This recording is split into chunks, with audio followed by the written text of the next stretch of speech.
Halo, Assalamualaikum warahmatullahi wabarakatuh. Nama saya Siti Rohima dari kelas 10 Farmasi 1 nomor absen 22. Nanti di sini saya akan menceritakan kembali biografi dari Raden Ajeng Kartini.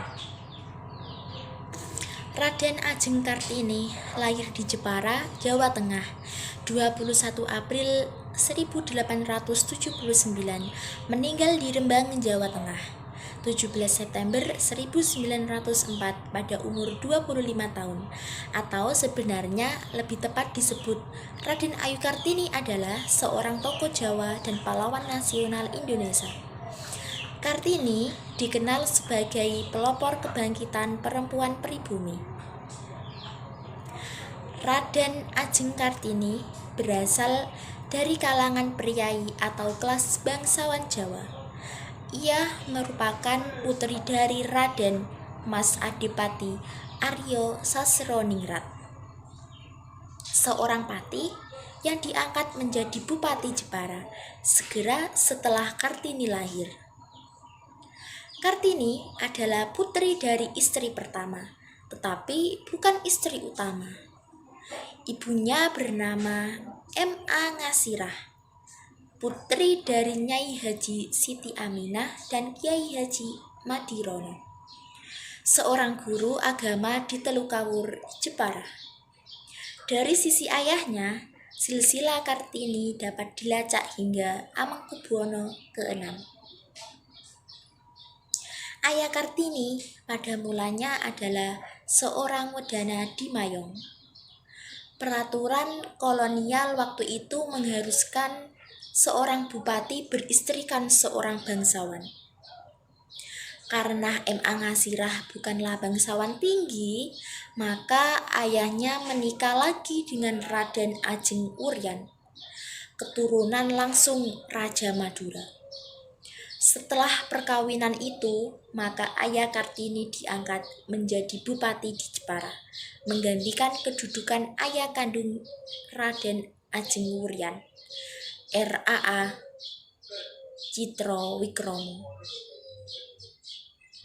Kartini adalah anak kelima dari 11 bersaudara, kandung dan tiri.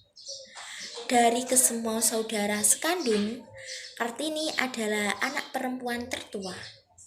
Kakak Kartini, Sosrokartono, adalah seorang yang pintar dalam bidang bahasa.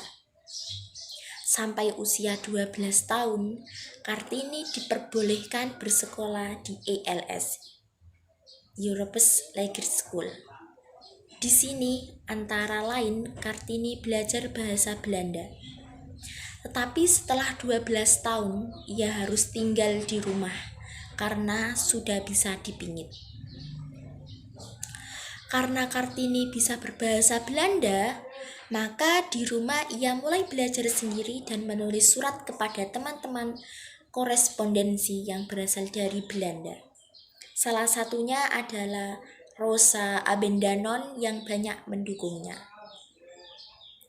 Oleh orang tuanya, Kartini disuruh menikah dengan Bupati Rembang, KRM Adipati Aryo Singgi Joyo Adiningrat, yang sudah pernah memiliki 3 istri.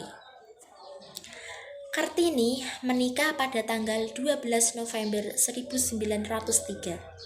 Suaminya mengerti keinginan Kartini dan Kartini diberi kebebasan dan didukung mendirikan sekolah wanita. Anak pertama dan sekaligus terakhirnya, Susalit Joyo Adiningrat, lahir pada tanggal 13 September 1904. Beberapa hari kemudian, 17 September 1904, Kartini meninggal pada usia 25 tahun.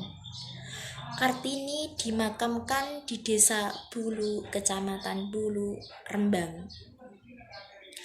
Setelah Kartini wafat, MRJH Abendanon mengumpulkan dan membukukan surat-surat yang pernah dikirimkan R.A. Kartini pada teman-temannya di Eropa. Abendanon saat itu menjabat sebagai Menteri Kebudayaan, Agama, dan Kerajinan Hindia Belanda. Buku itu diberi judul Door Duisternis tot Light, yang artinya harfiahnya dari kegelapan menuju cahaya. Buku kumpulan surat Kartini ini diterbitkan pada 1911. Buku ini dicetak sebanyak 5 kali dan pada cetakan terakhir terdapat tambahan surat Kartini. Sudah sepantasnya kita mengenang jasa Raden Ajeng Kartini. Semangat dan jasanya dalam memperjuangkan kaum wanita agar mendapatkan pendidikan tidak sepantasnya kita lupakan. Semoga dengan apa yang telah dilakukannya, wanita-wanita Indonesia dapat memperoleh pendidikan yang lebih baik. Nah, itulah biografi dari R.A. Kartini, atau lebih dikenal dengan sebutan Raden Ajeng Kartini. Wassalamualaikum warahmatullahi wabarakatuh.